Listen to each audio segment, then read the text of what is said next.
Why does somebody, get that fat or they're out of control and they hate themselves, but then they go have another piece of chocolate? Or, why does the person who's the doctor just told them they have cancer, lung cancer, and said you've got to stop smoking, and some studies show 70% of the people keep on smoking. So you're not talking about a minor issue here, right? It's part of life. But there is an answer, because there are people that do follow through, and there are people that never did before, and then they've never followed through in their life, and now finally they break through. And that's what I try to focus on, is what those people do. What do these people need to get started? Why aren't they starting? We all know the answer is fear. But the difference with you guys or me or anybody who's followed through is we're more afraid of what life would be like if we don't follow through than the person who's willing to settle for what they got and kind of hope it'll change and maybe purchase something for the moment and then not follow through on it. It's almost like people, overachievers, have a little more fear. They're a little more afraid of missing out. They're afraid of not being there, or they got a strong enough reason to follow through. So I'd say, if you're looking at home, you want to give somebody some value, go, where do I start? I'm sick of this. That's a damn good place. So, because guess what? What makes people excited is progress. You don't have to be at the goal yet to feel alive again. You have to make progress. And the first step to progress is making a decision and buying the product. But then they don't do the second step, which is open the damn thing up. In some cases, it's also a recognition of who I am and what I'm capable of. So for somebody whose life is already great, this is about, what if I could take on another skill that could create more freedom for my life? And just saying, I'm not having to go out and try and do it all perfectly right now. What I'm going to do for the next 8 weeks, I'm going to create a little ritual. I'm going to do one thing a day to condition my mind, right, so that I get strong, so I follow through. I'm going to read something. I'm going to listen to something. I'm going to immerse myself. I'm going to go for an intense jog, or I'm going to go lift weights, but I'm going to do it consciously to get in a state where I'm going to follow through. That's number one, because people follow through when they're in state. Second, I'm going to get clear about why this is a must for me. It's not because my back's against the wall, but because I want to master an area of life that could create some freedom. I'm not going to master it overnight, but I got the system, I got the plan. I'm going to do one thing a day. I'm going to work on one subject a week. This week's going to be about figuring out what the right product or industry is. Next week's going to be basics of building traffic. And each week I'm going to make a little progress, and I'm going to get to a goal, whatever that is. They told me when I was on stage, I had this audience of about 15,000 people at the Continental Center. It was during a stretch break. I was doing what I loved, rocking the house. Everybody's going crazy. And they go, the stock's worth $400 million right now. I was like, wow, that's cool. It's like, okay, no one sounds stupid. It's like, what's next? And I went right back to what I loved. Once you break through, then it just becomes a game. The people that are getting your products have not yet broken through in most cases. The breakthrough happens by conditioning your mind every day, by feeding it a role model or story. It's putting yourself in a peak state where you follow through by getting physically strong. It's creating a little ritual of doing a little bit each day, and then you get momentum. But the most important thing of all is what we started out with. Why? Absolutely. Why is it a must for you? It doesn't have to be you're against the wall, but it has to be something you're hungry for, because the only difference in people is hunger. And if you're not hungry, get around people that are hungry and something will hit you. You watch a conversation, you get around people that are doing better, and all of a sudden you start going, my life sucks. I remember I went to a guy in LA. He's one of the most multi-billionaire guy, I'll never forget. And I lived in the Del Mar Castle, and I was really proud. That was like the symbol of me having taken myself from being poor to providing for my family this great place. It's built from castles in Europe overlooking the ocean, not far from you. And I went to this guy's house. He's a billionaire. He took me down to his wine cellar. I don't even drink wine. Went through this whole thing. At the end of the night, I was depressed. I lived in the Del Mar tenement, as far as I was concerned. I really was. I was like, I live in a crappy place, and all my standards changed. All of a sudden, I wasn't willing to settle for living that. All of a sudden, my back was to the wall in a different way, because as a man, I knew I was capable of more. So people can change their standard by getting around where it's better. People can change their standard by getting associated with what's true, like the bills they got to solve, the problems they got to do it. Or they can do it because they're excited, because it's something new they want to take on. Everyone's different, but they got to find the why, and they got to come up with some daily rituals to get them going, and just do a step at a time. That's where you get momentum. Awesome. That is awesome. So, think about what's the holy grail between somebody taking action or not. It's one word: certainty. When somebody is absolutely certain, the common word is believe, right? But you can believe at a general level, or you can believe with certain. When you're absolutely certain that if I do this, it's going to get that result, and that result's going to change my life, you'll do it. When you think it absolutely is not going to work, you're never going to do it.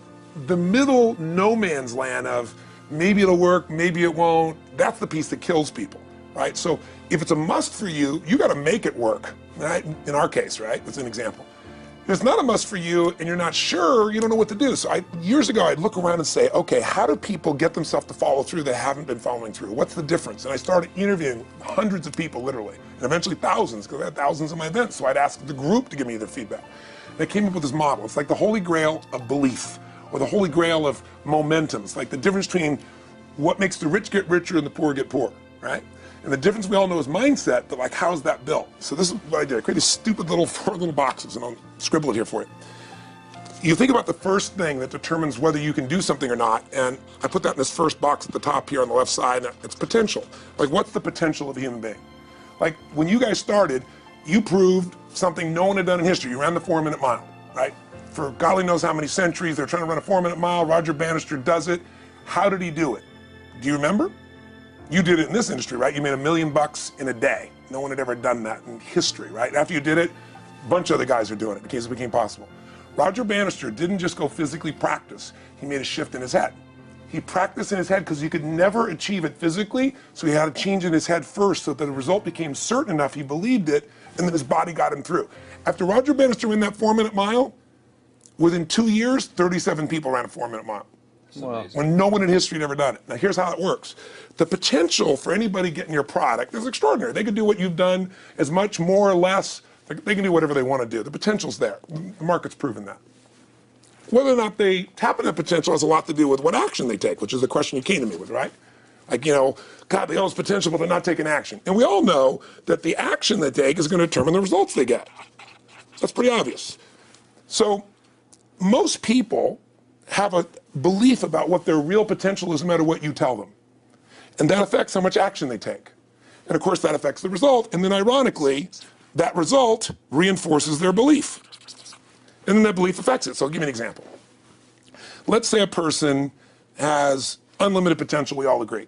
But they take little action, little results. Why? Because they have to start with a problem with their belief. They don't believe it's really going to happen for me. Maybe for Frank Kearns because he's got the cool hair and stuff, or maybe it's for you because you're so driven, but it's not me. Maybe Tony Robbins because he's a freak, got these big teeth. Whatever their thought process is, right? They got this thing, right? But what happens is, if you believe that there's very little potential, how much action are you going to take? Nothing. Nothing, little. And when you take little potential with a little action, what kind of results do you get? Lousy little results. And when you get little results, what does that do to your belief? You go, see, I told you this was a waste of time, told you this wouldn't work. And then what happens? You tap even less potential, you take even less action, you get even worse results, and your belief gets even weaker. And this sucker feeds on itself until you are in the downward spiral. It's poisonous. It's poisonous and it's self-fulfilling. Now, what if something could happen that could come along and fill you with a sense of absolute certainty? Not like I believe, but mean where you know. In you guys' case, mine as well, we knew because we had to. Because we burned the boats. There was no other option. We had to find a way. We weren't going to live that way. We all did it in different ways and for different reasons, but in essence, that was it. If you get yourself in a state of certainty that this is going to work, I'm going to find the way, and if this doesn't work, I will make the way, then you tap a lot more potential. And when you're certain in your potential, you take massive action. When you take massive action, you really believe in something, you get great results. When you get great results, your brain goes, see, I told you I was a stud. I told you this thing would work out. Now you're even stronger. You tap more potential, take greater action, greater results. That's how you went from $300 in a week to $2,500 in 5 days to $100,000 in a month to $1 million in a day. Same thing with you. And we get momentum. That's why the rich get richer and the poor get poorer.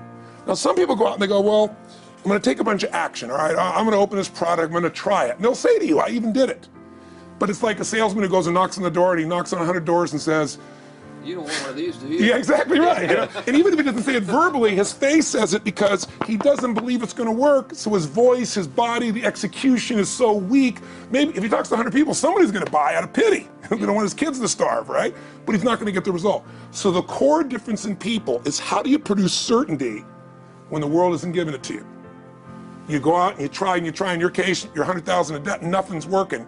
How do you keep yourself going? The way you did it, the way I did it, the way you're doing it, we may not have done it consciously, is we didn't change our potential, that was there. And it wasn't even taking more action. Taking more action with a belief it's not going to work, it's not going to change anything. We got results in our head that made us feel certain as if it had already happened. Now here's the difference. The potential was there the first time, and you took action, and you got a result. But it was 50% less than what you did later on, and the only difference is they changed your belief. How did I change your belief? we didn't work harder on your potential, we didn't take more action. I got you to see the result in advance. I got to see it vividly 2 or 3 times, that's all. Of going further, and then your brain went, oh, I know what to do. Boom, it went there. Isn't that what you did by looking at your cars every single day and envisioning it? I mean, isn't that what you did when you created whatever the vision was? It was $300, $2,500, $1 million in a day? Yeah, that's what's missing for these people. They're not getting that execution is everything, but it doesn't happen if you don't get the psychology set of a state of total certainty. What is that difference in people? This changes people's certainty. People are uncertain they're going to succeed. They want it, but they're afraid. The best way to deal with a fear is get a big enough reason that makes you have to succeed, or condition yourself where you see it and feel it so often that you're certain that you just do it. That's all it really takes. I'll tell you what, I worked with Andre Agassi in 1993, I think it was. He'd been #1, he dropped to 32nd in the world, and he was literally ready to quit with no exaggeration. His father was managing him, and he was so angry with his life, and he went through some, I think, wrist surgery at the time, and he's working on his swing, and he was dating Brooke Shields at that point. They weren't married, not his current marriage, obviously. And so she said, you gotta come see Tony. She goes, I don't need motivation. He goes, he's not motivation, man, he's strategy. He'll show you how to make that shift in your head. So he comes, I work with a guy. In the beginning he's saying, do your magic stuff. Like, oh yeah, great, thank you. And I said, tell me, if you ever hit a tennis ball perfectly, and I'm trying to get him in the zone to remember that time, like you visioned, where he was perfect at it.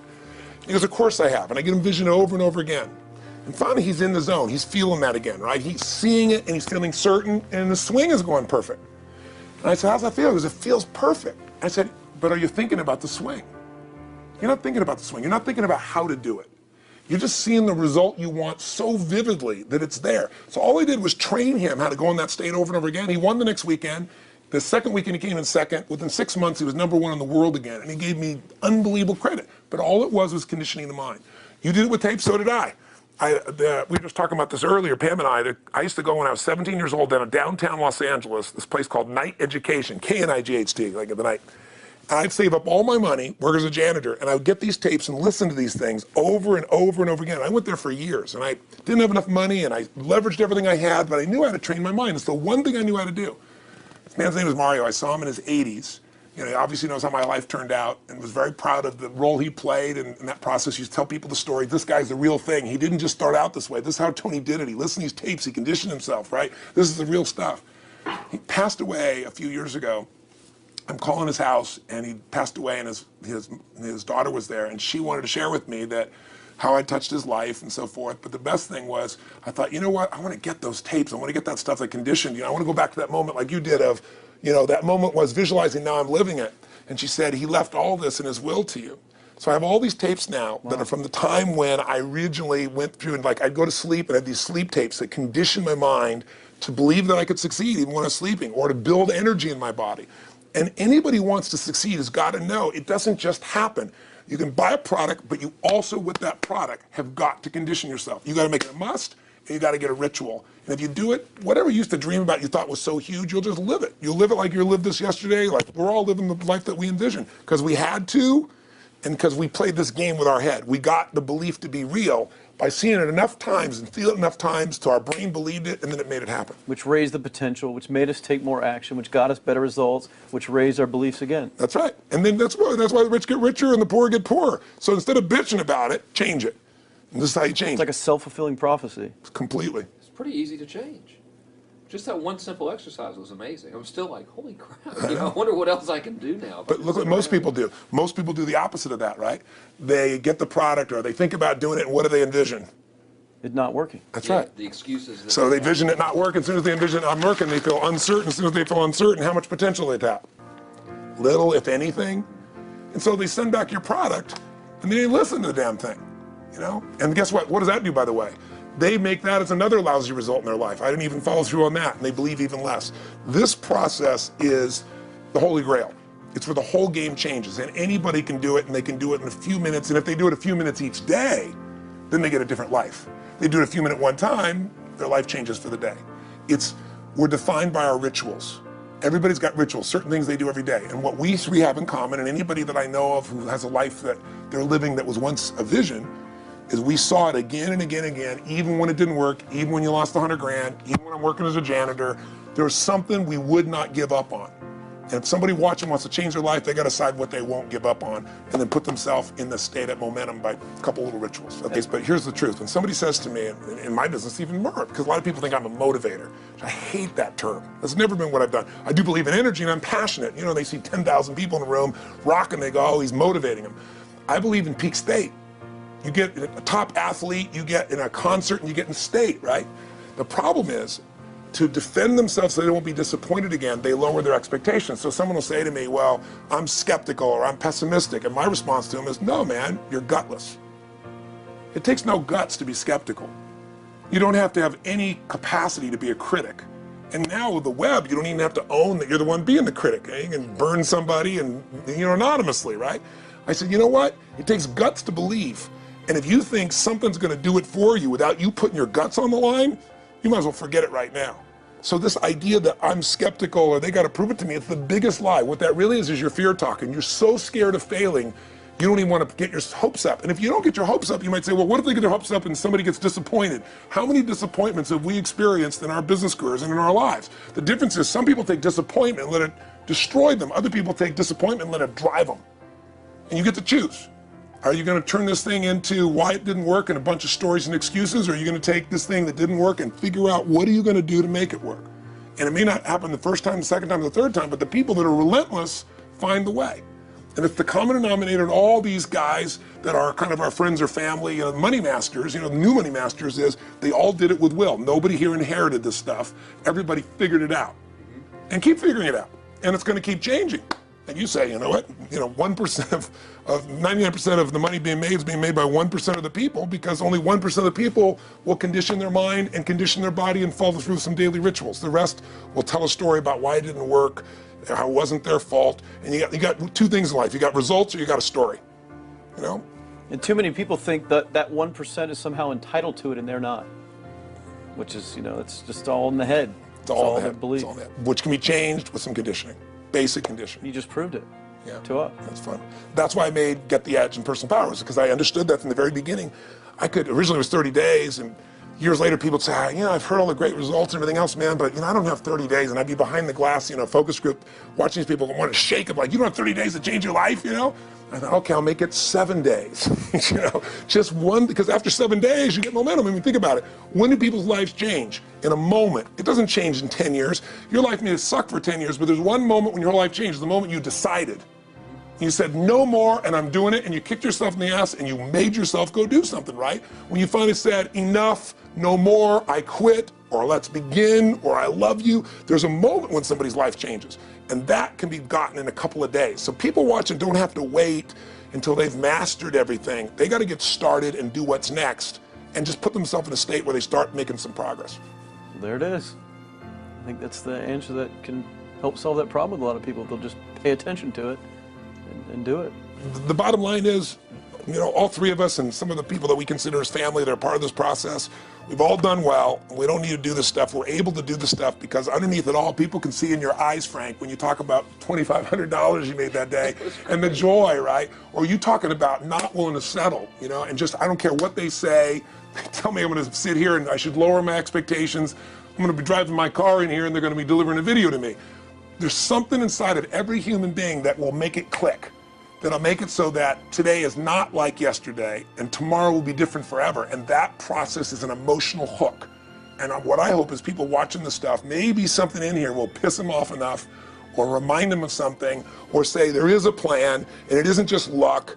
And if I just get my big enough why and I get a little system for conditioning myself, and if I start to feel overwhelmed, I just do one next step. And I keep learning and keep moving forward, I will get there. And if we accomplish that out of this conversation, then this conversation was kick-ass and fun, not just for us, but it'll be something that we'll be really proud of a long time. Whether that happens or not really has nothing to do with us, but whether or not people take it in as real and do something with it.